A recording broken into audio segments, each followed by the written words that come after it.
On est aujourd'hui le lundi 16 février et on va continuer. On arrive cette semaine et pour quelques semaines et pour longtemps aussi, puisque finalement on commence cette semaine par Parashat Trouma, la paracha du Mishkan, du tabernacle. Et puis on va continuer avec des parachiotes pas évidentes jusqu'à la fin du deuxième livre. Le troisième livre, n'en parlons pas, ça va être un enfer. Le service dans le tabernacle, dans le temple, on a tellement d'autres choses plus intéressantes à traiter. Je ne sais pas comment on va s'en sortir, mais quoi qu'il en soit, puisque c'est notre Torah et qu'on n'a pas l'intention de la laisser tomber, on va s'efforcer de semaine en semaine d'essayer de capter, bien sûr, le message vivant et éternel qui, malgré l'apparence et la forme, la manière dont la Torah parfois nous transmet des messages qui semblent aujourd'hui au niveau de la forme tellement dépassés. Malgré tout, le message est tout aussi puissant au niveau du fond. Il faut simplement être capable de lui enlever ses habits anciens et de lui mettre des habits nouveaux. Mais c'est toujours la même personne fondamentalement, c'est toujours le même message. C'est ce que souvent la majorité d'entre nous n'arrivons pas à faire. On est coincé dans l'habit et on se dit, bon, ben, si c'est ça ce que la Torah vient m'enseigner, en quoi ça me concerne ? Il faut savoir que la Torah se présente véritablement comme quelque chose d'extraordinaire à l'intérieur d'un habit. L'habit ne te convient pas, change d'habit. Habille-le d'une autre manière, mais ne jette pas la personne avec son habit. Essaye de capter le message fondamental. En tous les cas, évidemment, une parcha extrêmement riche, extrêmement fastidieuse, qui explique dans les moindres détails l'élaboration du tabernacle. Mais je voudrais bien sûr capter une idée dans le cadre du cours d'aujourd'hui, qui n'est pas directement lié à la construction en tant que telle, mais plutôt au message que l'on peut comprendre du Mishkan, du tabernacle, et bien sûr de l'actualiser aujourd'hui. D'abord un bref rappel. Je pense qu'il n'y a pas eu une année où je ne rappelle pas ce que je vais rappeler à nouveau lorsque nous arrivons à ces parachiotes. Vous vous rappelez que le don de la Torah a été fait. La Torah nous a été donnée par le biais de deux tables. La première table, comme vous le savez, met essentiellement en évidence la relation entre l'homme et Dieu, les 5 premiers commandements, alors que les deuxièmes tables mettent essentiellement la relation entre l'homme et l'homme. Et donc, comme on sait, dans la Torah, les choses vont de droite à gauche, puisque la première table traite de la relation entre l'homme et Dieu, ce qui veut dire, et c'est donc le côté droit des tables, automatiquement, c'est ce qui est mis en évidence en premier. On peut comprendre pourquoi. C'est Dieu qui nous donne la Torah. Donc, dès le départ, il établit d'abord les règles qui gèrent notre relation avec lui. Et puis après, la relation horizontale, sur le côté gauche, les règles qui gèrent la relation entre l'homme et l'homme. J'ouvre juste une parenthèse. Je fais un bond de plusieurs millénaires dans l'histoire. C'est extraordinaire, une fois de plus, comme on voit. Je vais vous donner un exemple, d'une certaine manière, très concret de ce que j'appelle enlever les habits et mettre de nouveaux habits, des habits, ceux de la modernité. C'est intéressant, la droite et la gauche. La droite parle essentiellement de la relation avec Dieu, la gauche parle de relation entre l'homme et l'homme. Est-ce que le monde a changé? Non, finalement, Hachem décide que le monde fonctionnera d'après ses critères à lui. Et Hachem va mettre dans la pensée, dans la parole et dans l'action de ceux qui sont à gauche, ce que le maître du monde décide que ce qu'est la gauche, et va mettre dans la pensée, la parole et les actions de ceux qui sont à droite, ce que le maître du monde a décidé, ce que doit être la droite. Alors bien sûr, l'habit est très très différent aujourd'hui, parce qu'évidemment les gens de droite, je parle de chez nous bien sûr, ne sont pas forcément des gens qui s'intéressent à la relation entre Dieu et l'homme, mais, vous remarquerez d'une manière extrêmement schématique, sans rentrer dans les détails, que finalement la droite est surtout, on pourrait dire, la vision des grands principes. Cette terre est à nous. Cette terre est à nous. La Judée et la Samarie, c'est à nous. Jérusalem, c'est à nous. Ah, ça veut dire quoi? Ça veut dire que l'idéologie est mise en évidence. La gauche est beaucoup plus pragmatique. Mais comment ça se vit concrètement? La relation entre l'homme et l'autre, sur Terre, entre les humains, ça donne quoi? La Terre est à nous. C'est viable, c'est pas viable, etc. De la même manière, la gauche est très laïque, elle est très humaniste. En théorie, elle s'intéresse à la construction de l'homme et se fiche royalement de sa relation avec Dieu. C'est évident qu'on trouvera beaucoup plus de gens religieux à droite que à gauche. Ça ne veut pas dire que toute la droite est religieuse, mais si déjà la majorité des religieux sont de droite, une extrême minorité, voire insignifiante même, des gens religieux vont se retrouver à gauche. C'est extraordinaire comment, dès le don de la Torah nous a prévu que la droite s'intéresse aux grands idéaux dans le contexte biblique appelé Dieu, et la gauche, le côté gauche des tables, s'intéresse surtout à la relation entre l'homme et l'homme. Rien n'a changé. Pourquoi? Parce que l'homme peut monter et descendre. C'est le maître du monde qui fixe les règles du jeu. Il y a un côté gauche, il y a un côté droit. D'ailleurs, ce qui est extraordinaire, c'est que cette discussion, je l'avais déjà rapportée il y a fort longtemps, dans un autre contexte. Je vais juste le redire très rapidement, parce que je ne veux pas trop m'écarter du cours d'aujourd'hui sur le Mishkan. Cette fameuse discussion absolument incroyable qui a explosé, qui a d'ailleurs valu la dispute et la séparation entre Avram et Lot. Vous vous rappelez qu'au retour d'Égypte, Lot laissait paître ses moutons sur des champs cananéens. Alors les bergers d'Avram lui ont dit, mais attends, mais qu'est-ce que ça veut dire? C'est du vol, ça. Qu'est-ce qu'ont répondu les bergers de Lot? Comment c'est du vol? Mais cette terre nous a été promise par Dieu, cette terre est à nous. Et donc automatiquement, c'est pas du vol. Et les bergers d'Avram disent, mais enfin bon, la terre nous a été promise par Dieu, mais pour l'instant, elle est habitée par des Cananéens. Et donc pour l'instant, ce champ-là, c'est pas encore un champ israélien. Et bien sûr, les bergers de Lot ne voulaient pas accepter. Bon, Avram lui dit, écoute, on ne peut pas rester ensemble. C'est deux idéologies, deux visions du monde qui ne peuvent pas cohabiter. Où tu iras, je n'irai pas. Tu choisis la droite, je vais à gauche. Tu choisis la gauche, je vais à droite. Je vous pose une question. Qui était à gauche et qui était à droite, Avram et Lot? Qui était à gauche et qui était à droite dans cette discussion entre Avram et Lot? Et c'est facile. Qui est le gauchiste, qui est le droitiste? Alors, qui est le gauchiste, qui est le droitiste? Abraham est le gauchiste? Mais évidemment, Abraham est le gauchiste. Mais évidemment, il dit cette terre n'est pas encore à nous. Il y a une réalité. Pour l'instant, c'est les Cananéens qui y sont.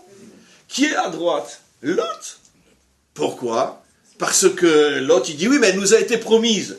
Mais attends, tu vois pas qu'en attendant, elle est entre les mains des Cananéens. Moi, je vais me faire descendre.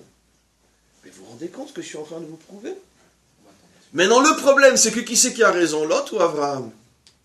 Je ne suis pas en train de vous dire de voter pour le... Mais apparemment, c'est Avram qui a raison. Mais d'un autre côté, qui c'est qui a raison, Avram ou Lot? Lot. D'où on sait qu'entre autres, Lot a raison. Pourquoi? Qui va sortir de Lot? Mashiach sort de Lot. Mais le problème c'est qu'effectivement, Lot a une vision messianique. Le problème de Lot, c'est qu'il veut prendre des raccourcis. Ce qu'on appelle les faux messianismes.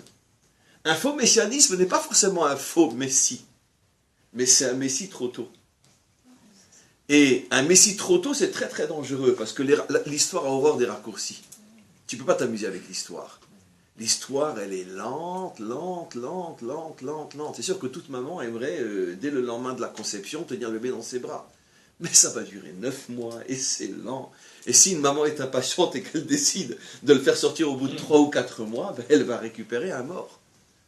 Et donc, tu ne peux pas t'amuser avec l'histoire, parce que l'histoire, elle doit suivre un processus.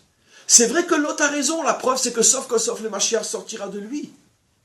Mais d'un autre côté, Lot, animé par cette vision tellement idéaliste, tellement vraie, mais idéaliste, veut aller trop vite. Et si tu vas trop vite, l'histoire ne te laissera pas aller trop vite. Abraham n'est pas moins messianique que Lot. Mais Abraham a un avantage sur Lot, c'est qu'il n'est pas prêt à brusquer l'histoire. Laisse l'histoire faire son temps. Et donc, c'est la raison pour laquelle Abraham répond à Lot, tu as raison, très bien, mais pour l'instant, ce champ, il est à un Israélien ou il est à un Cananéen? Il est à un Cananéen, donc sors tes moutons du champ du Cananéen. Voilà. Alors évidemment, si on applique ça aujourd'hui,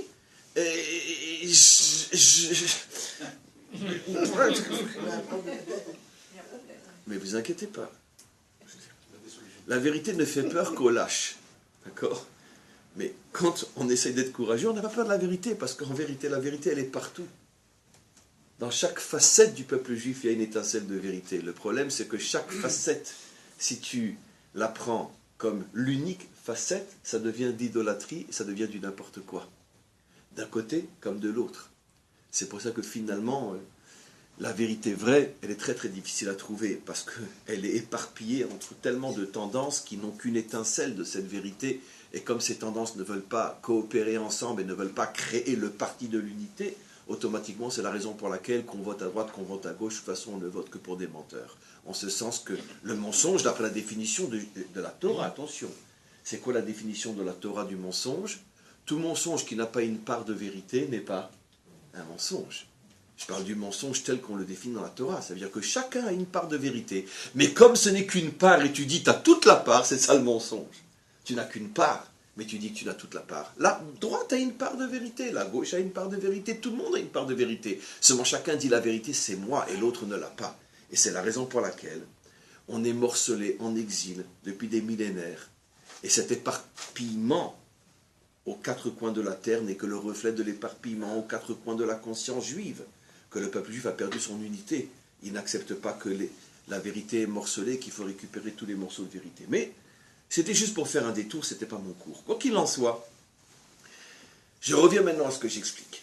Donc, la gauche, la droite, la gauche. Mais ce qui est très très étonnant, c'est que quand après le don de la Torah, on suit les parachiotes, on va avoir l'ordre qui est inversé. Vous le savez tous, je le dis chaque année. On a d'abord, la semaine dernière, Parshat Mishpatim, avant Parshat Trouma. C'est-à-dire la paracha, la semaine dernière, qui traite de la relation entre les hommes, la relation horizontale, avant d'arriver notre semaine à Parshat Trouma, qui parle de la relation verticale, la relation entre l'homme et Dieu. Puisque le temple ne traite que de la relation entre l'homme et Dieu. Bien qu'on verra, justement, ce n'est pas le temple, c'est le Mishkan, et c'est tout le sens du cours d'aujourd'hui. Mais quoi qu'il en soit, très schématiquement, ne rentrons pas dans les finesses, pour l'instant, le Mishkan, le Mikdash, peu importe, le temple, le tabernacle, traite des devoirs de l'homme face à Dieu, de la relation entre l'homme et Dieu. Donc comment se fait-il, puisque les louchot, les tables nous ont été donnés de droite à gauche, de la relation entre Dieu et l'homme jusqu'à la relation entre l'homme et l'homme, comment se fait-il qu'après, lorsque l'énoncé dans les détails de la Torah se fait, la suite des parachiotes, on parle d'abord de Mishpatim et après seulement de Trouma? La réponse, elle est simple et vous la connaissez tous et toutes. Elle est simple, mais ça fait des millénaires qu'on essaye de la réaliser et qu'on n'y arrive pas vraiment. La réponse est simple. Parce qu'il est absolument impossible de construire une relation authentique entre l'homme et Dieu s'il n'y a pas de relation authentique entre l'homme et l'homme. C'est impossible. Et pour une raison simple, d'abord pour toutes les raisons que vous savez, que vous seriez capable de dire et faire le cours à ma place, et qui sont toutes justes. Mais comme c'est moi le rab, je vais dire quelque chose qui n'est pas forcément ce que tout le monde dirait. La raison profonde, véritable, pour laquelle il est absolument impossible de créer une relation authentique entre l'homme et Dieu s'il n'y a pas de relation authentique entre l'homme et l'homme, donc si Mishpatim n'est pas avant Trouma, c'est pour une raison simple.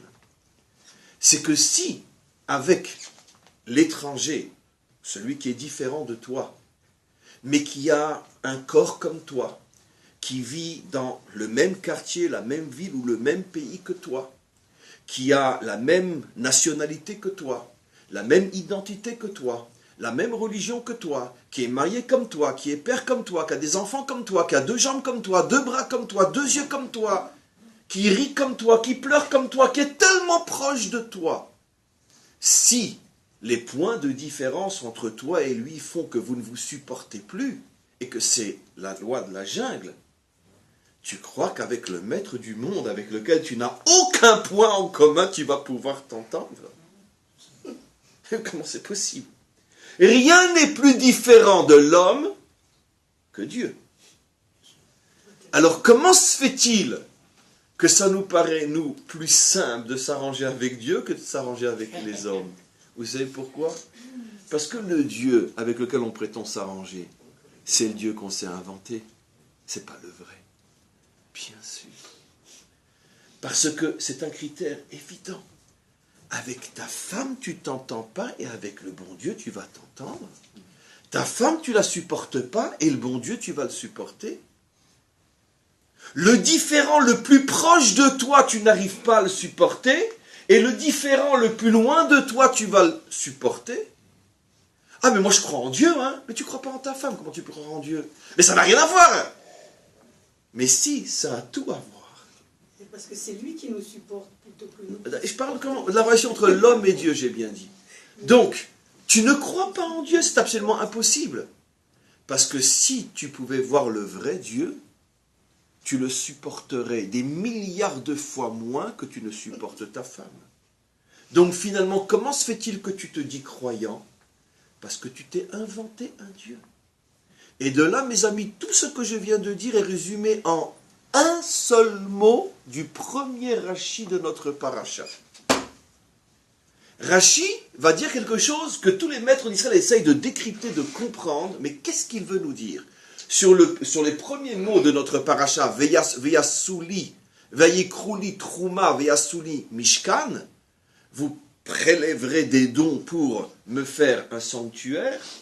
Rashi dit, sur les mots Vayikrouli, vous prendrez pour moi, parce qu'effectivement, qu'est-ce que ça veut dire vous prendrez pour moi? Vayikrou Trouma, Veyasuli, Mishkan, le verset aurait dû dire vous prendrez vous prélèverez des dons pour. Pourquoi Vayikrou li? Évidemment, li. Rashi dit, le li vient mettre en évidence l'ishmi, pour moi. Vous le ferez pour moi. C'est pour ça que la Torah insiste, l'ishmi, pour moi. Tous les commentaires disent, bah évidemment, pour toi, on ne va pas construire un tabernacle pour le voisin, on ne va pas construire un tabernacle pour la lune ou les étoiles. Évidemment, c'est pour Hachem qu'on construit un tabernacle. La réponse extraordinaire, vous savez c'est quoi? C'est qu'évidemment, c'est évident que vous construisez un temple pour Dieu. C'est évident que vous construisez un temple pour Dieu. Mais le problème est, pour lequel? Pour le vôtre ou pour le vrai? Pour le vôtre ou pour le vrai? C'est évident que les hommes, lorsque ils construisent un temple, pensent qu'ils le font pour Dieu. Mais Hachem dit, l'ishmi, pour le vrai Dieu. Le vrai, pas celui que vous vous êtes inventé. Le vrai. Quoi, ça veut dire quoi? Il y a un Dieu qu'on invente? Ben oui, c'est très simple. Après Parshat Mishpatim, Hachem peut nous dire, Vayikrou li, vous le ferez pour moi et pas pour le Dieu de vos fantasmes. Pourquoi après Parshat Mishpatim? Parce que Parshat Mishpatim, c'est le test. Quel est le test? Un des tests de Parshat Mishpatim, c'est quoi? À titre d'exemple parmi des millions d'autres, parce que c'est quand même plusieurs dizaines de versets, tout aussi difficiles les uns que les autres. Mais à titre de verset, lorsque tu verras l'âne de celui que tu haïs croupir sous sa charge, tu abandonneras toutes tes occupations pour relever l'âne de celui que tu détestes ou qui te déteste. Ça, c'est le critère. Tu le fais ou tu ne le fais pas? Évidemment qu'on ne va pas le faire. La Torah a beau le dire, mais on ne va pas le faire. On ne le fera absolument pas. Vous connaissez un homme d'affaires qui voit son concurrent dans les affaires, dans la difficulté, parce qu'évidemment, si je dis l'âne, tout le monde se sent pas concerné, oui concerné. Ça veut dire, pourquoi? Parce que de toute façon, on s'en fout, on ne rencontrera jamais notre ennemi avec un âne. D'abord, lui, c'est un âne d'abord, donc s'il s'écroule, c'est lui qui va s'écrouler, c'est pas son âne. Mais transposons, comment j'ai commencé mon cours? J'avais une idée derrière la tête. La Torah ne peut être compréhensible que si tu lui enlèves son habit pour y mettre le tien. C'est-à-dire, change la forme, mais le fond est le même. Aujourd'hui, on ne verra jamais notre ennemi, celui qu'on haït, avec un âne qui s'écroule. Mais par contre, on verra notre concurrent dans les affaires, d'accord, qui nous a fait déjà pas mal de croche-pieds, qui tout d'un coup est dans de grosses difficultés. Et puis 200 000 $ de prêt, scellé par des avocats, ça pourrait le sortir d'affaires. Moi, je vais lui prêter 200 000 $. Coucou, bye bye, au revoir. Pourquoi? Attends, maintenant il s'écroule, c'est bien fait pour lui, après toutes les crasses qu'il m'a fait. Mais vous croyez que la Torah, elle parle de qui quand elle parle, quand tu verras l'âme de celui que tu haïs s'écrouler, tu devras tout abandonner pour le relever. Alors évidemment, si on commet le crime de laisser ce verset dans son habit antique, ça ne nous concerne pas, on s'en fout. Mais si on lui change d'habit et qu'on lui met un habit moderne à ce verset-là, ça devient extrêmement difficile. Il n'y en a pas un qui peut le réaliser. Trouvez-moi un homme d'affaires qui sauve son concurrent, qui s'est d'ailleurs comporté très méchamment avec lui. Je parle du concurrent qui s'écroule. Trouvez-moi un homme d'affaires.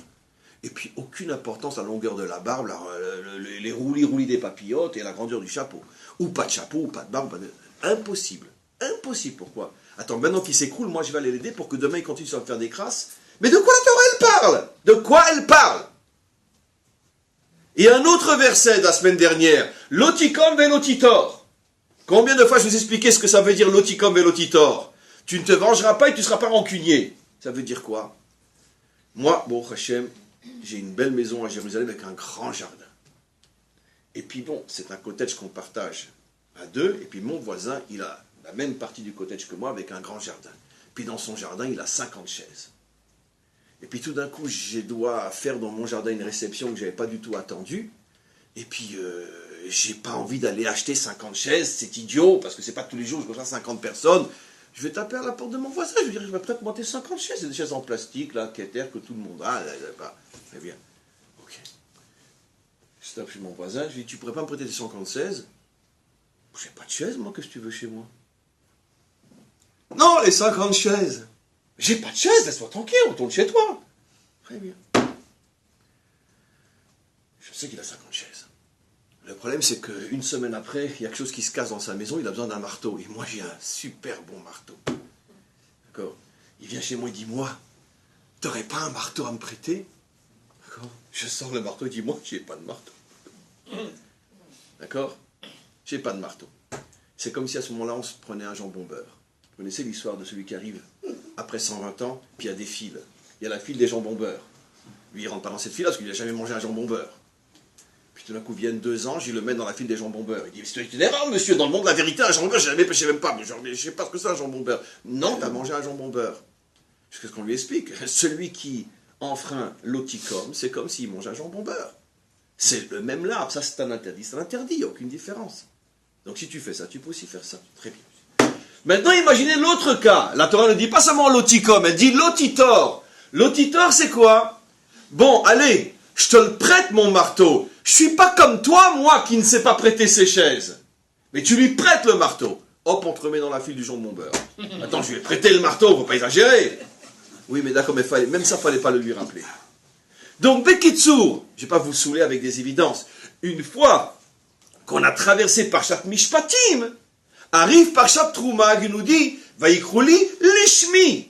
Si vous êtes capable de vivre Parshat Mishpatim, à ce moment-là, quand vous me construirez une demeure, je sais que c'est pour moi que vous le faites.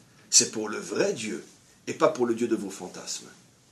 Le Dieu avec lequel on s'arrange, le Dieu d'amour, le Dieu bon, le bon Dieu, le Dieu gentil, le Dieu de la miséricorde. Mais ça, c'est pas le vrai Dieu, ça c'est le Dieu que les hommes se sont inventés. Pourquoi? Parce qu'on a besoin de ce genre d'espoir pour tenir le coup sur terre. Tout simplement. C'est l'homme qui a inventé Dieu. Pourquoi il a inventé Dieu? Parce qu'on ne peut pas vivre sans Dieu, on ne peut pas vivre sans espoir. Le monde occidental a remplacé Dieu par les séries américaines. Mais avant, quand il n'y avait pas de séries américaines, qu'est-ce qui nous donne la foi de vivre? C'est Dieu. Parce que le monde, il est trop dur.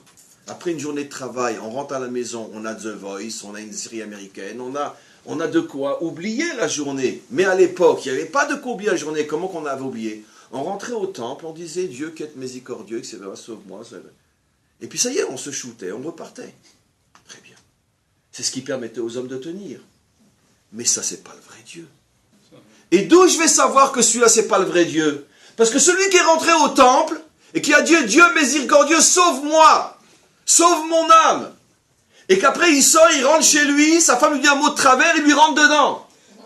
Donc forcément, c'est impossible qu'il vienne parler au vrai Dieu. Ta femme, tu la supportes pas, Dieu, tu vas supporter. Donc tu t'es inventé un Dieu, forcément.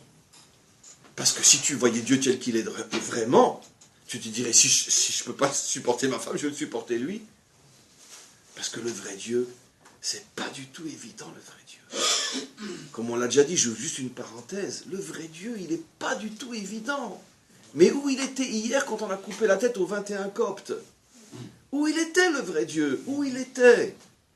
Qu'est-ce qu'on va faire? Où il était? On peut se demander où sont les Européens. Ils s'en foutent, ce sont des chrétiens qu'on a tués. Depuis quand un chrétien se fiche de ce qu'on fait à d'autres chrétiens? Je parle du christianisme officiel, bien sûr, celui qui n'arrête pas de taper sur les juifs. Bien sûr. 21 Coptes, c'est quoi les Coptes? Si ça avait été seulement un Palestinien sur lequel un juif il aurait éternué, voilà. Très bien. Mais bon, peu importe. Que le monde se fiche des Coptes, on s'en fout, mais le bon Dieu, nous, on sait qu'il existe. Où t'étais? Pourtant, il était beau, ce sable et cette plage, etc. Et puis après, c'est devenu tout rouge. 21 têtes dans la mer. Où t'étais, maître du monde? Ah, ça, c'est déjà plus compliqué, un Dieu comme ça. Qu'est-ce qu'on va en faire, un Dieu comme ça? Compliqué, ça. Ben, je vais te dire, commence à supporter ta femme, tu arriveras à supporter lui aussi. Parce que c'est beaucoup plus simple de t'entendre avec ton voisin que de t'entendre avec le vrai Dieu. Donc, c'est ça, Mishpatim, avant Trouma. Vous trompez pas Dieu. Dieu, il n'est pas simple du tout. Il est très compliqué, Dieu. Il est insupportable. Des fois, on aurait envie... C'est moi qui dis. On a envie de l'étrangler, des fois. Mais bouge, mais où tu es? Mais qu'est-ce que tu fous, mince, dans ton monde? Moi, j'en peux plus, je supporte plus, je vous dis franchement. Tous les jours, on nous demande des têtes coupées. Je n'en peux plus, moi, de ce Dieu. Mais réveille-toi, mais où tu es? Non, mais Dieu, il est bon, il est gentil, il est miséricordieux, etc. Non, mais arrêtez de nous saouler avec vos mensonges, c'est pas possible. Comment? Et c'est pour ça que aime ton prochain comme toi-même, c'est le résumé de toute la loi selon Akiva. Absolument. Mais avec l'explication qui est donnée par les maîtres d'Israël. Vous avez 100% raison, mais je rajoute, je ne peux pas ne pas le faire. Qu'est-ce que ça veut dire aime ton prochain comme toi-même? L'explication est de la même manière que quand toi tu fautes, tu es très indulgent vis-à-vis de toi-même. Quand l'autre fait du mal, sois indulgent avec lui de la même manière que tu es indulgent vis-à-vis de toi. Cette précision est très importante. Ça veut dire par quoi? Parce que c'est tout à fait dans le cadre que j'explique. Ça veut dire comme tu es avec toi, sois avec les autres. Tu ne peux pas avoir deux poids, deux mesures. L'autre, dès qu'il te manque de respect, tu lui rentres dedans. Mais toi, quand tu fais du mal, tu te trouves 1000 excuses pour l'avoir fait. Alors pourquoi tu ne te trouves pas 1000 excuses aussi pour les autres? Donc c'est pour ça que, expliquer comme ça, c'est tout à fait ce qu'on explique. C'est donc effectivement pour ça que Rabbi Akiva dit Zeklal Gadol Batora. Parce que ça, c'est le test par excellence. Quoi, il y a deux poids, deux mesures, il y a moi, il y a les autres. Si avec les autres, il y a deux poids, deux mesures, évidemment qu'il y aura 10 poids et 10 mesures entre toi et Dieu. Ah, pourtant, tu crois en Dieu? C'est quand tu ne crois pas en Dieu, tu crois en ton fantasme, mais le vrai Dieu, tu n'y crois pas. Et la preuve, le test, c'est que le jour où le vrai Dieu, il va te toucher dans ta chair, il va te déranger dans ce que tu as de plus cher, cher avec un A et cher avec un E, à ce moment-là, on va voir comment tu vas réagir. S'il est toujours bon, le bon Dieu. Ça, c'est le test. Et tu t'apercevras que le jour où il va te toucher dans ta chair, et que tu seras plus si bon Dieu que ça, eh bien, tu auras la preuve que tu n'as jamais été bon Dieu. Jamais. Tu étais bon avec Dieu, ou Dieu est bon avec toi, tant que c'était le Dieu de ton fantasme. Mais dès qu'il a commencé à te déranger, c'est fini. Ça veut dire que tu n'as jamais été croyant. Jamais, jamais, jamais. Maintenant, je n'avais pas besoin de ce test pour le savoir. Le simple fait que je sais que tu ne t'entends pas avec ta femme, ça me suffit pour savoir que tu n'es pas croyant. Parce que tu ne t'entends pas avec l'être qui est le plus proche de toi, tu vas t'entendre avec celui qui est le plus loin de toi. Je ne vais pas répéter 10 fois le cours. Mais des fois, un homme a besoin d'être testé par Hachem pour se rendre compte qu'en vérité, s'il a l'honnêteté de se rendre compte à ce moment-là, qu'en réalité, toute sa croyance était uniquement du bidon. Il n'a jamais cru en Dieu. Il a cru en son fantasme. Donc on comprend très très bien pourquoi Trouma vient après Mishpatim. Maintenant, on comprendra aussi pourquoi, mais on n'a même pas encore commencé le cours, croyez-moi. On comprendra maintenant pourquoi aussi le temple, le vrai temple, je vous l'ai déjà fait remarquer des dizaines de fois, n'a pu être construit que 500 ans après la sortie d'Égypte, et seulement après que Israël se soit enfin doté d'une véritable société menée par un véritable roi, etc. À l'époque du roi Salomon. Combien de fois je vous ai posé la question? Enfin, comment se fait-il qu'on ne s'est pas doté d'abord d'une capitale et d'un temple dès qu'on est rentré en Israël? C'est ce que font tous les peuples, toutes les civilisations. On ne peut pas avoir une molécule si on n'a pas d'abord un atome. Donc, d'abord tu construis l'atome, et puis après, les molécules, ce n'est que des arrangements entre les atomes. Donc où on a vu dans l'histoire, on est le seul cas dans toute l'histoire humaine où un peuple se construit à l'envers.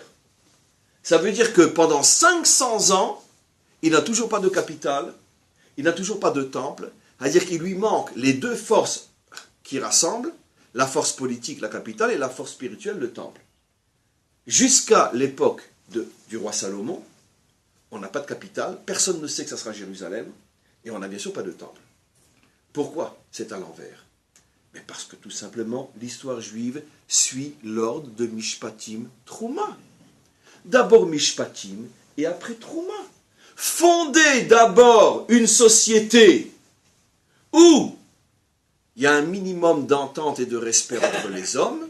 C'est pour ça qu'on a besoin qu'arrive David, qui commence à ressouder le peuple juif, arrive Shlomo, qui, en tous les cas, dans les meilleures de ses années de son règne, s'appelle Shlomo, l'homme du shalom, qui arrive à créer une telle unité, une telle paix, une telle fraternité, non seulement entre les fils de son peuple, mais entre eux-mêmes, tous les peuples et Israël, et tous les peuples les uns avec les autres. Pendant 40 ans de règne du roi Salomon, comme la Torah le dit clairement, il n'y a pas un peuple qui lève l'épée sur un autre, et aucun peuple qui lève l'épée sur Israël. 40 ans sur 3500 ans d'histoire, ça ne nous est jamais arrivé, parce que c'est un homme qui inspire la justice. Et c'est la raison pour laquelle la première chose qu'on voit de lui, c'est ce fameux problème avec les deux femmes qui viennent avec un enfant, etc. Pour ceux qui ont été... Je vous conseille d'écouter ce cours qui est sur le site, parce que j'explique vraiment tout le mishpat, comment il a trouvé qui était la vraie mère, c'est quelque chose d'absolument fabuleux.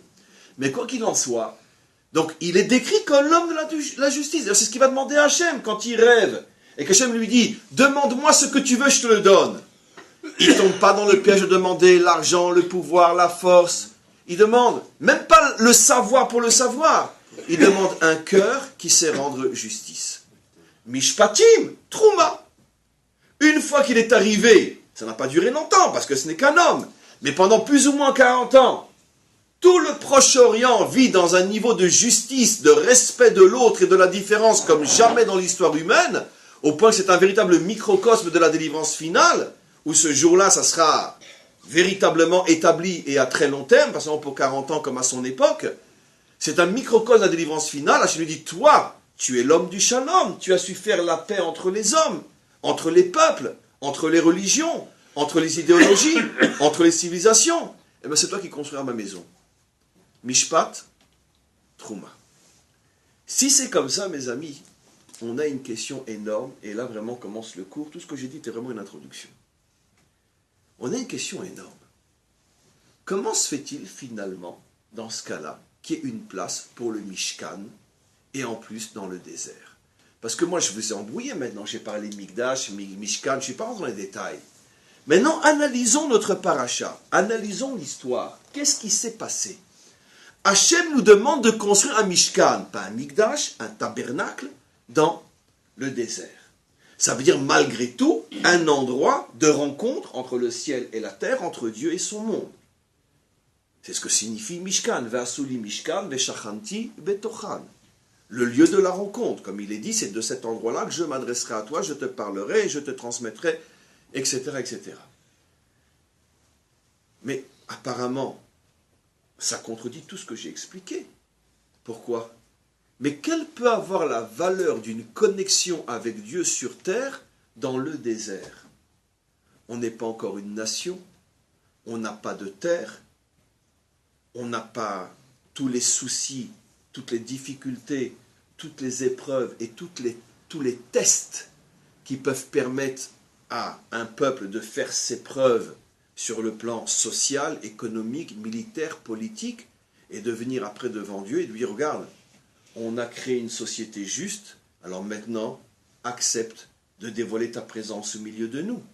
D'ailleurs, mes amis, exactement aussi selon l'ordre de la création de l'homme. D'abord, Hachem a formé son corps, et seulement après, il a insufflé l'âme. Selon aussi un autre principe très connu dont je vous ai souvent parlé, le principe de la délivrance finale. D'abord Mashiach ben Yosef, et après Mashiach ben David. D'abord on construit le corps de la nation, et après on y met son âme. Donc, ici, où est le corps de la nation? On est dans le désert. On n'a pas de terre encore, on n'a rien. Pourquoi avoir un Mishkan à ce moment-là? Mais Dieu est avec nous, Nekuda. Dieu est avec nous. Pas visible, quand on serait idolâtre, on a besoin de le voir. Enfin, de le concevoir. On a Mais besoin d'un espace. ça court-circuite tout ce que j'ai expliqué pendant pratiquement 40 minutes, où le dévoilement de la présence d'Hachem sur terre est une sorte de récompense, entre parenthèses, logique, ou plutôt la conséquence, à un travail de construction du corps de la nation qui mérite de recevoir son âme. Mais dans le désert, on n'a encore rien construit du tout. Donnons un exemple simple. Quels sont les différents tests qui permettent de juger la grandeur morale au niveau de la relation entre les hommes d'une nation? Problème de Parnassa. C'est-à-dire que chacun doit travailler et se battre pour sa survie, et c'est ce qui va créer toutes les dissensions, toutes les querelles entre les hommes dans une même société ou entre un peuple et un autre, puisque comme on le sait, toutes les guerres ont pour seule et unique raison des raisons économiques. On a beau dire Allah ou Dieu ou ce que vous voulez, la raison c'est uniquement économique. Daesh s'est emparé de la Syrie et de l'Irak uniquement pour avoir les puits de pétrole, puisqu'ils font à peu près $1,5 million par jour. Achetés par les Américains, les Français, par tout le monde, comme vous le savez. Mais ça, il ne faut surtout pas le dire quand c'est enregistré. Mais quoi qu'il en soit, c'est que ça, c'est que du pétrole. Et pourquoi les Américains sont en Afghanistan? Parce que les vilains talibans, ils ne sont pas gentils, parce qu'ils sont méchants. Mais non, parce que là-bas, c'est les plus grands champs d'opium du monde, et c'est l'argent noir de la CIA. Et donc, etc., etc. Mais ça, ne dit pas que c'est moi qui vous l'ai dit. Maintenant, toutes les guerres sont économiques. D'où on le sait, nous? Parce que comment on dit guerre en hébreu? Milchama. Quelle est la racine du mot milchama? Lechem, le pain. On ne se bat que pour du pain. Économique. Nekuda. En un mot, on a tout compris. Donc ils arrêtent avec leurs histoires, de trucs, de machin, etc. Le fric, un point, c'est tout. Donc, la première raison de dispute, c'est le fric. Dans le désert, ça ne peut pas être une raison de dispute, puisque tout le monde a à manger, tous les matins il se lève, il ouvre la porte, et hop, il y a la manne. Très bien. Bon, je résume, on n'y était pas sur ce qui s'est passé, mais on croit la Torah. Très bien. Deuxième raison de dispute, c'est les ressources. Les ressources, les énergies qu'il y a dans la terre, etc. Qu'est-ce que la terre est capable de produire? L'image est extraordinaire. Il ne peut pas y avoir non plus de dispute pendant le désert. Pourquoi? Puisque l'eau, l'énergie, les ressources sortent des rochers et tout le monde en a. Donc la parnassa, elle vient du ciel, l'eau, elle vient de la terre. Qu'est-ce qui pourrait être encore une raison de conflit entre les hommes? Les guerres, les disputes, les pressions extérieures qui créent des pressions intérieures, comme aujourd'hui par exemple à la veille des élections. Le grand, entre parenthèses, débat entre la gauche et la droite, c'est qu'est-ce qu'on fait et comment qu'on gère les attaques extérieures. C'est ce qui fait d'une certaine manière la différence entre la gauche et la droite, à un certain niveau. Donc là aussi, il n'y a pas de problème. On ne peut pas être attaqué dans les airs. Pourquoi? Puisqu'on est entouré par les nuées. La Torah s'amuse à nous montrer que toutes les raisons qui font qu'un peuple peut être testé sont annulées dans le désert, puisqu'il ne peut pas y avoir de guerre. La preuve, c'est quand Amalek vient, Moshe est obligé de dire à Yoshua, sors pour te battre, parce que s'il n'était pas sorti, l'autre il aurait fait que tourner autour, comme les Indiens autour du ranch, mais il n'aurait rien pu faire, parce qu'on est protégé par les nuées. Donc il y avait une raison qui a fait que Yoshua devait sortir, mais quoi qu'il en soit, s'il n'était pas sorti, Amalek ne pouvait rien nous faire. Et donc, il n'y a pas de guerre.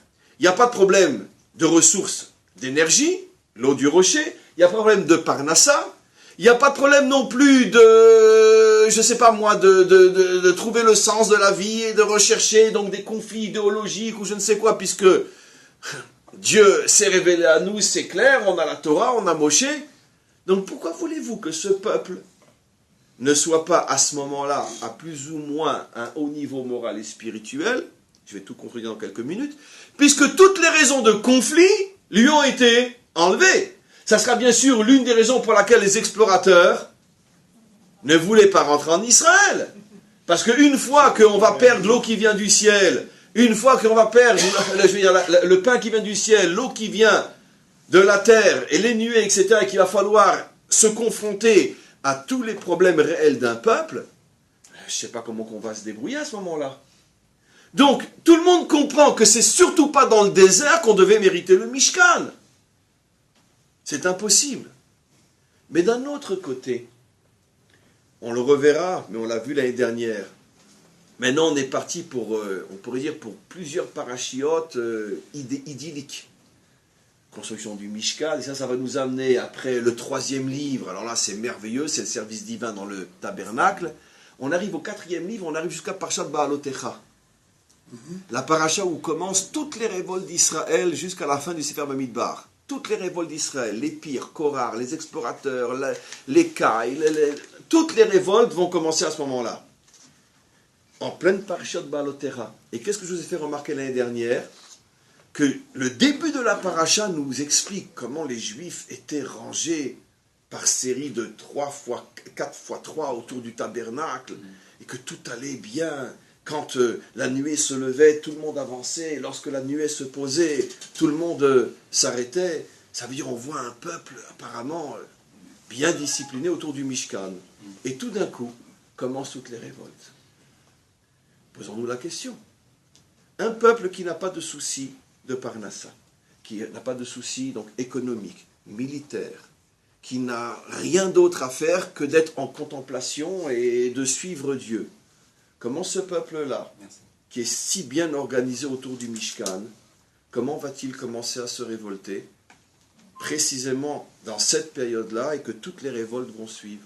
Pourquoi? La réponse, elle est simple, mes amis. La Torah nous éduque de 2 manières. La manière que l'on connaît tous, c'est celle que l'on préfère d'une certaine manière, c'est d'indiquer à celui qu'on veut éduquer, voilà où tu dois aller, en espérant qu'il va nous écouter, qu'il va aller là où on veut qu'il aille. Il y a parfois un autre modèle d'éducation qui est très dangereux si on n'est pas un très très très bon éducateur, parce que ça risque de nous échapper. C'est qu'on sait que la personne, si on lui dit « va là », elle n'ira pas, elle ne va pas nous écouter, parce qu'elle n'a pas du tout le niveau pour comprendre que là où on lui dit d'aller, il faut qu'elle y aille. Alors qu'est-ce qu'on va faire? On va lui laisser vivre l'expérience de son erreur, pour que, lorsque l'erreur va lui exploser en pleine figure, la personne va vraiment se rendre compte que quoi? Qu'effectivement, non, ce n'est pas le bon choix que j'ai fait. Le problème, c'est, prenons l'exemple des parents et des enfants. Imaginez-vous que, lo allez-nous, votre fils de 14-15 ans commence à sortir avec des filles. Mais si, déjà mieux vaut, avec des filles. Il commence à sortir avec des filles. Si déjà, c'est un demi-mal, avec des filles. Très bien. Et mais que vous vivez pas en Israël, où il y a des fois des Russes, où il y a des fois peu importe quoi, etc. Et puis vous comprenez que finalement, il ne choisit pas trop ses fréquentations. Il y a 2 possibilités. Tu lui dis, écoute mon fils, d'accord, si tu ne me ramènes pas une juive à la maison, je te rentre dedans. D'accord. Ou tu peux dire, écoute, tu sais quoi, je vais le laisser vivre son expérience, jusqu'à ce qu'il se rende compte que quoi? Que son intérêt, c'est de rester avec une fille de chez nous. Le problème, c'est que quoi? C'est que si tu le laisses lui-même faire son expérience, il risque de ne plus revenir du tout. Parce que comme on le sait, c'est pas toujours évident de prendre conscience que finalement, on n'est pas sur le bon chemin. Donc si tu ne te sens pas à la hauteur pour gérer la chose, mieux vaut ne pas commencer. C'est pour ça qu'on préfère tous le premier type d'éducation, où de notre chair d'ivoire, notre tour d'ivoire, on dit à ceux qu'on veut éduquer, n'allez pas à droite, n'allez pas à gauche, allez à droite, allez à gauche, en espérant qu'ils feront conscience en notre sagesse, en notre expérience, et qu'eux-mêmes accepteront d'aller là où on leur dit d'aller, sans passer par tout le cheminement de l'expérience qui a fait que nous, on a compris que le choix qu'on leur demande de faire est le bon choix. D'où la difficulté d'être des éducateurs, d'être des parents. Parce que nous, on vient avec 40 ans d'expérience. Comment tu veux que notre gosse de 16 ans nous fasse confiance? C'est pas évident du tout. Parce que lui, il se dit, mais moi, je n'ai pas expérimenté ta vérité que tu me donnes comme ça gratuitement. Et j'ai envie de vivre. J'ai pas seulement envie de savoir, j'ai envie de vivre. Et c'est tout le problème de l'éducation des enfants ou d'éducation en général. Maintenant, le maître du monde, lui, parfois, il choisit, parce que comme c'est le maître du monde, et le maître du monde sait que de toute façon, à moyen, long terme, rien ne peut lui échapper, le maître du monde, parfois, décide de nous laisser vivre une expérience que lui sait d'avance qu'elle va échouer, qu'elle va aboutir à des choses négatives, parce que le maître du monde sait que de toute façon, le cheminement pour arriver à la vérité est tellement long que c'est impossible de se payer un raccourci, de dire directement, voilà, c'est comme ça, etc. etc. Voilà. Donnons un exemple simple. Si Hachem avait dit à Israël dans le désert, vous savez quoi? Je ne me révélerai au milieu de vous que le jour où vous serez une nation qui a fait ses preuves sur le plan de la justice sociale. Les Juifs auraient demandé, maître du monde, dans combien de temps? 500 ans à peu près. Il n'y aurait jamais eu de peuple juif. Impossible, pourquoi? Qui c'est qui va attendre 500 ans? Qu'est-ce que fait le maître du monde? Il dit très bien, vous voulez un raccourci? Je joue le jeu. Ça veut dire que je vous donne un Mishkan. Je vous donne la possibilité d'avoir, après je vais moderniser ce que je dis, on va y arriver. Je vous donne la possibilité d'avoir une expérience spirituelle avec moi, alors que le contexte ne le justifie pas du tout, parce que vous êtes dans le désert, vous n'êtes pas encore une nation, vous n'avez pas de terre, vous n'avez aucune expérience qui justifierait, expérience réussie qui justifierait le fait que je me manifeste au milieu de vous, mais comme je vais rentrer dans votre bêtise, et je vais vous donner l'expérience d'un Dieu qui se dévoile à un peuple, alors que ce peuple-là n'a absolument pas le corps qui permet ou qui justifie la présence de son âme. Finalement, qu'est-ce que l'expérience va prouver? Et dans le désert encore, que j'ai beau vous libérer de problèmes de Parnassa, j'ai beau vous libérer de tous les problèmes, de tous les tests d'une nation sur sa terre, ça n'empêche que quoi? Que vous n'arrêtez pas de vous révolter contre moi. Les plus grandes révoltes d'Israël ont été dans le désert. Je ne comprends pas. Il y a un Mishkan, il y a la présence d'Hachem, on a reçu la Torah, tu as la manne, jusqu'au point de dire on n'en veut pas de ta manne. On n'en veut pas de ta manne. Qu'est-ce que Hachem est en train de leur montrer? Il n'y a pas de raccourci dans l'histoire. Une connexion avec le maître du monde qui ne passe pas par toute la construction du bas vers le haut, et au niveau de notre peuple, d'un peuple sur sa terre, cette connexion ne mènera à rien. Mais Hachem l'accepte. Vous voulez maintenant que je vous traduise en langage moderne ce que j'explique? Le problème dans lequel on se trouve aujourd'hui jusqu'au cou. D'accord? Et vous savez, c'est quoi qu'on a jusqu'au cou, pour ne pas dire jusqu'au-dessus de la tête? Ça commence par un M. Par un M en français. D'accord? Jusqu'au cou. Eh bien, cette expérience que le peuple juif traîne avec lui depuis tellement longtemps que finalement, je veux dire, heureux comme un juif en France. On peut être très bien juif et avoir de bonnes écoles et des yeshivot et il y a de grandes sadikim et il y a eu qu'est-ce qu'il y avait? On a le Mishkan avec nous. Nos maîtres nous disent, les 40 ans dans le désert font allusion à tous les exils d'Israël. Pourquoi 44? Les 4 exils d'Israël. Pourquoi le désert? Parce que les prophètes appellent les nations au milieu desquelles on se trouve Midbar Ha'amim, le désert des peuples. C'est un verset explicite dans Ésaïe ou Jérémie. Et donc cette expérience d'Israël dans le désert est un micro de notre future vie en exil. Et effectivement, Hachem nous donne un Mishkan même en exil. On a eu de grandes sadikim en exil, on a eu le Baal Shem Tov, on a eu le Gaon de Vilna, on a eu Rashi, on a eu Rambam, on a eu le Rabbi Lubavitch, on a eu Rabbi Nachman de Breslev, on a eu des yeshivot, on a les meilleures écoles du monde, des restaurants dans le 16e, dans le 17e, dans tout ce que tu veux, Baruch Hashem, heureux comme un juif en exil. Le Mishkan est là, va dire à un juif, on ne peut pas vivre juif aujourd'hui, peu importe où. Dire comment? Certains iront même jusqu'à dire, pour certains, voire même pour beaucoup, il est peut-être plus facile d'être un bon juif en Chutz La'aretz qu'en Israël. Pourquoi? Regardez ces mémos d'il y a 5 minutes. Sauf que j'ai fait le miracle de vous les traduire en français. La parnassa est plus facile, la manne. C'est les mots qu'on entend aujourd'hui. La parnassa est plus facile, la manne. L'éducation des enfants est plus facile. Dieu est au milieu de nous, on a la nuée, etc., etc.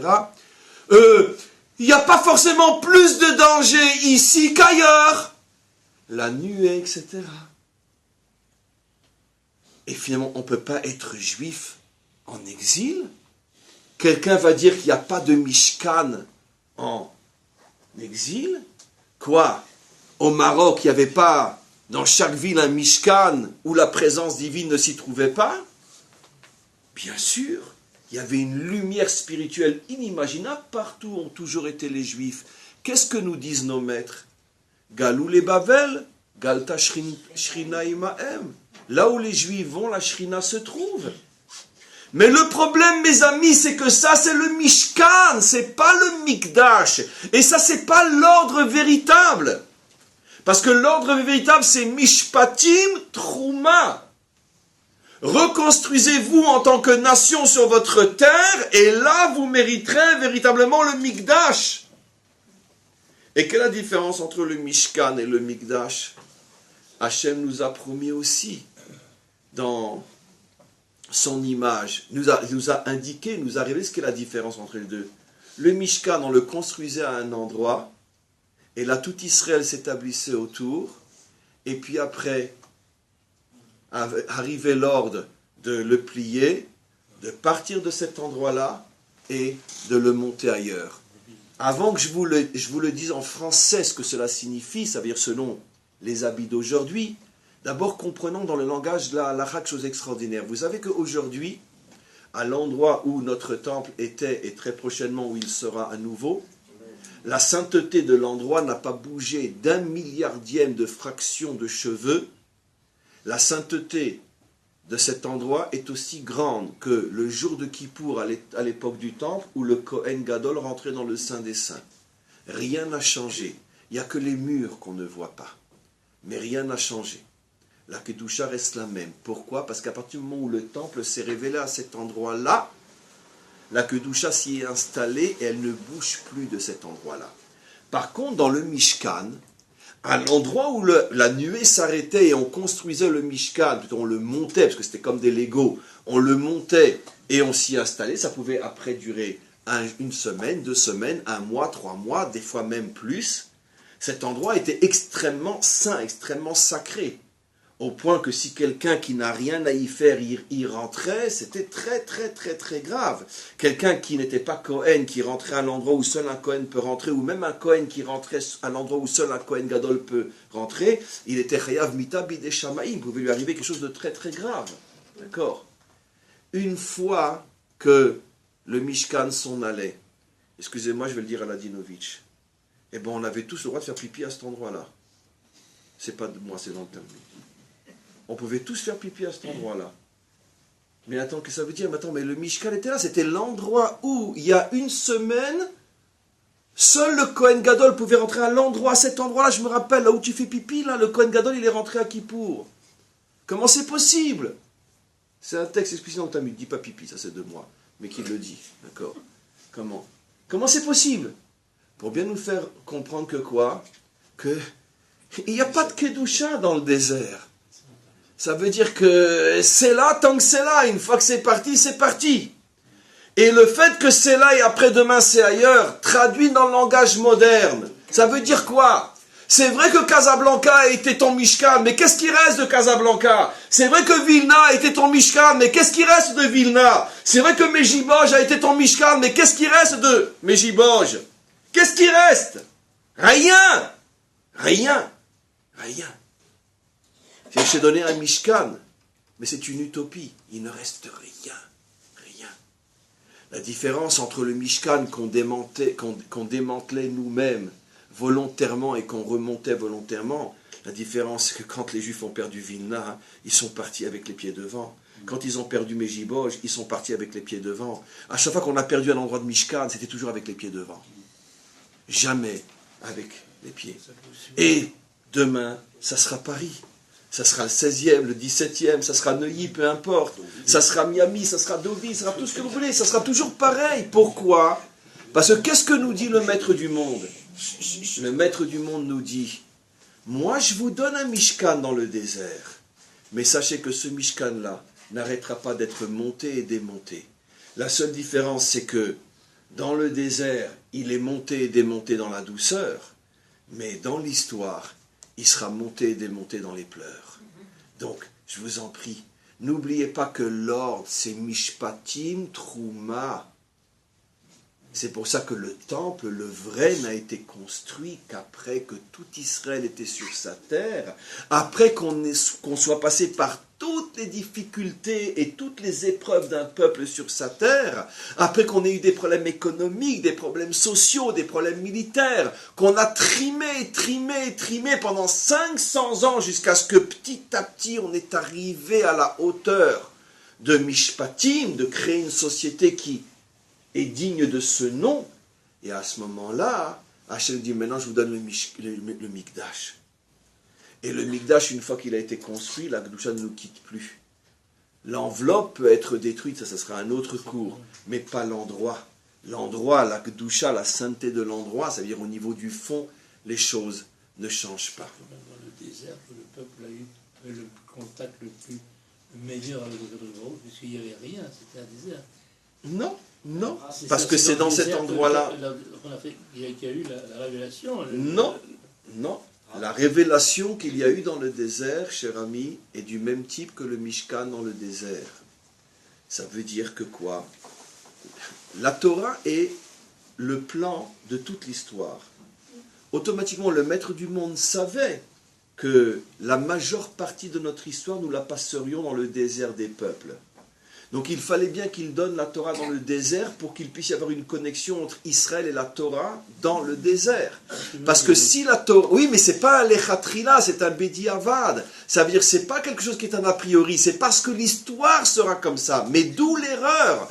Ah, puisqu'on a eu un Mishkan dans le désert, on peut donc très très bien vivre avec une yeshiva à Paris. Non! Puisqu'on a eu la Torah dans le désert, on peut très très très bien automatiquement... donc vivre son judaïsme en dehors de la terre d'Israël. Non! C'est parce que l'histoire sera comme ça, et surtout, comme je l'expliquais, parce qu'il y a des expériences historiques que Hachem veut que l'on pratique de l'intérieur et qu'il ne veut pas nous imposer du haut vers le bas. Il veut que le peuple juif comprenne que c'est impossible de faire autrement. Et on voit que toute l'histoire jusqu'à aujourd'hui ne suffit pas encore véritablement. Puisque jusqu'à aujourd'hui, malgré tous les signes qui sont donnés comme quoi la nuée va quitter certains endroits et qu'elle va s'installer peut-être ailleurs, comme dans un cours où, il y a quelques semaines, j'ai fait un cours où j'expliquais à partir d'un Malbim que c'est exactement ça. Je veux dire, quand ça devient difficile dans le 19e, alors on s'installe dans le 17e. Quand dans les 17e, on s'installe dans le 16e. Après, on va s'installer à Neuilly, peu importe, etc. Quand ça va plus en France, alors on va partir où ça? On va partir aux États-Unis. Et quand ça va plus aux États-Unis, alors on partira où ça? On trouvera quelque part un endroit dans la Lune. Mais quand c'est qu'on y arrivera, sauf à Jérusalem? Quand? Non, parce que les explorateurs sont là. Les explorateurs, qu'est-ce qu'ils disent? Partout, sauf à Jérusalem. Et pourquoi? Pourquoi? Parce que c'est vrai que pour la Parnassa, c'est parfois plus facile. Pour le Chinour, c'est parfois plus facile. La sécurité, aujourd'hui, il y a des tas d'endroits où on est plus en sécurité là-bas qu'à Jérusalem. Et donc, sur tous les plans, on essaye de reproduire le modèle des 40 ans dans le désert.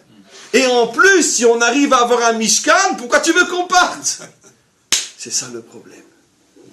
C'est le piège que justement Hachem veut que l'on vive, qui fait partie de l'expérience d'Israël jusqu'à ce que petit à petit on comprenne que finalement l'ordre n'a été inversé. Le Mishkan avant d'arriver en Israël, donc on a mis Trouma avant Mishpatim, alors que la Torah dit Mishpatim avant Trouma. C'est-à-dire que la Torah nous fait vivre l'expérience contraire pour qu'on arrive enfin un jour à ce que tous les Juifs se lavent complètement de la faute des explorateurs et arrivent à comprendre du plus profond de leur tripe qu'il n'y a qu'un seul et unique endroit où un juif a le droit de vivre, ici à Jérusalem. Mais pour ça, il va falloir toute l'histoire pour arriver à le comprendre. Oui. Je suis un père de famille, je sais que pour les enfants, il y a des expériences qu'ils vont devoir vivre pour qu'ils comprennent leur